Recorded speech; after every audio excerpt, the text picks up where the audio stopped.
2013 সালে 24 এপ্রিল সকালের ব্যস্ততায় কেঁপে ওঠে সাভারের রানা প্লাজা। বিনা দুর্যোগে মুহূর্তেই ধসে পড়ে অপরিকল্পিতভাবে নির্মিত 8তলা ভবনটি। এ ঘটনায় প্রাণ হারায় 1136 জন শ্রমিক, আহত ছাড়িয়ে যায় 2000-এরও বেশি। হত্যা মামলায় মোট 194 জন সাক্ষীর মধ্যে এখন পর্যন্ত মাত্র 145 জনের সাক্ষ্য গ্রহণ সম্পন্ন হয়েছে। আগামী 30 এপ্রিল পরবর্তী সাক্ষ্য গ্রহণের দিন ধার্য হয়েছে। বিচার প্রক্রিয়ায় দীর্ঘসূত্রতার কারণে 41 জন আসামির মধ্যে প্রধান অভিযুক্ত সোহেল রানা ছাড়াও কেউ পলাতক, কেউ আবার জামিনে আছেন।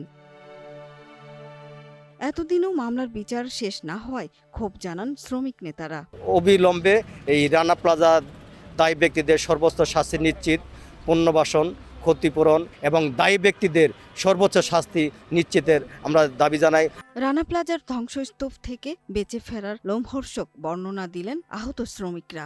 আমার এটুকু মনে হচ্ছে, কিন্তু আমি দৌড় দিয়ে কতটুকু রাস্তা যাইতে পারছি আমি সঠিক বলতে পারি না। তখনই আমি কিসের সাথে জানি বাইজা পড়ে গেছি। পড়ে যাওয়ার পরে উপরে থেকে আরেকটা এসে আমার বাম সাইড দিয়ে রড ঢুকে পড়ে। তারপরে আমার আর জ্ঞান ছিল না। জায়গায় থেকে কতজনে ডাকলো, কেউ এখনো কোনো কিছু করে দিল না।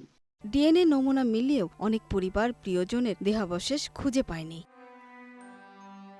দিনটি উপলক্ষে রানা প্লাজার সামনে বিক্ষোভ মিছিল, মানববন্ধন ও নিহতদের আত্মার শান্তি কামনায় দোয়া করেছে বিভিন্ন শ্রমিক সংগঠন।